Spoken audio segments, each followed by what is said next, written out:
રાજકોટ જિલ્લાના ઉપલેટામાં શ્રી ઉપલેટા દૂધ ઉત્પાદક સહકારી મંડળીની 20મી સાધારણ સભા દાસાપંથી વાડી ખાતે યોજાઈ હતી। સાધારણ સભામાં દૂધ મંડળીના પ્રમુખ ગજેરાએ વાર્ષિક આર્થિક વ્યવહારો ઉપસ્થિત સભાસદો વાંચી સંભળાવ્યા અને મંડળીએ 12 કરોડના ટર્નઓવરથી 67,50,000નો ચોખ્ખો નફો કર્યો છે। ચોખ્ખા નફાની ફાળવણી સહકારી ધારા ધોરણ મુજબ અનામત ભંડોળ ખાતે 10%, બિલ્ડિંગ 1 ખાતે 10% ઉપરાંત ધર્મદા ફંડ, શિક્ષણ ફંડ, પશુ સુધારણા ફંડની ફાળવણી કરતા સભાસદોને 30,50,000 રૂપિયાનો બોનસ જાહેર કરાયો છે। મંડળી દ્વારા ચાલતી સેવાઓ, મેડિકલ સારવાર સહિતની સેવાઓમાં 20 લાખ રૂપિયા જેટલું યોગદાન રહ્યું છે। મંડળી દ્વારા પશુપાલકો એક્સિડન્ટ વીમા, સામાજિક સુરક્ષા 5 લાખ રૂપિયાનું વીમા કવચ આપેલ હતું।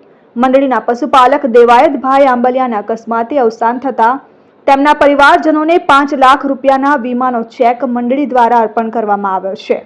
આ તકે પ્રમુખ ડાયાભાઈ ગજેરાએ વીમા કવચ 5 લાખને બદલે 10 લાખ જાહેર કર્યું છે, જેનું પ્રીમિયમ મંડળી દ્વારા ભરવામાં આવશે।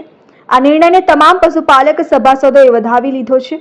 આ સાધારણ સભામાં ઉપલેટા તાલુકાના રાજકીય અને સામાજિક આગેવાનો પણ ઉપસ્થિત રહ્યા।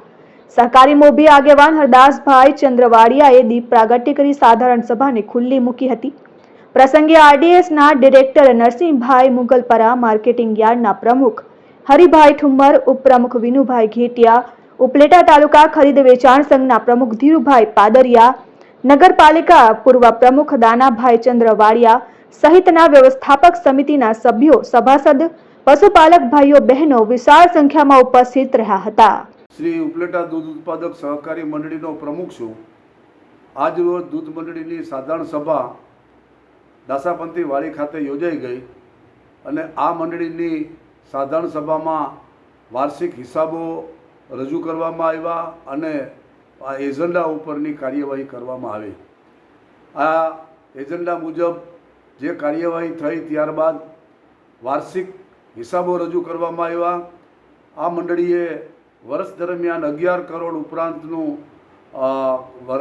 કામગીરી કરી અને ટર્નઓવર કરી અને 67 લાખ રૂપિયાનો ચોખ્ખો નફો કરેલો છે અને આ ચોખ્ખો નફો સહકારી ધારા ધોરણ મુજબ આપણે પશુપાલકોથી માંડી અને મંડળીના જુદા જુદા ખાતા નીચે એને ફાળવવામાં આવ્યો અને પશુપાલકોને રૂપિયા 30,50,000 રૂપિયા જેવું બોનસ આપવામાં આવ્યું।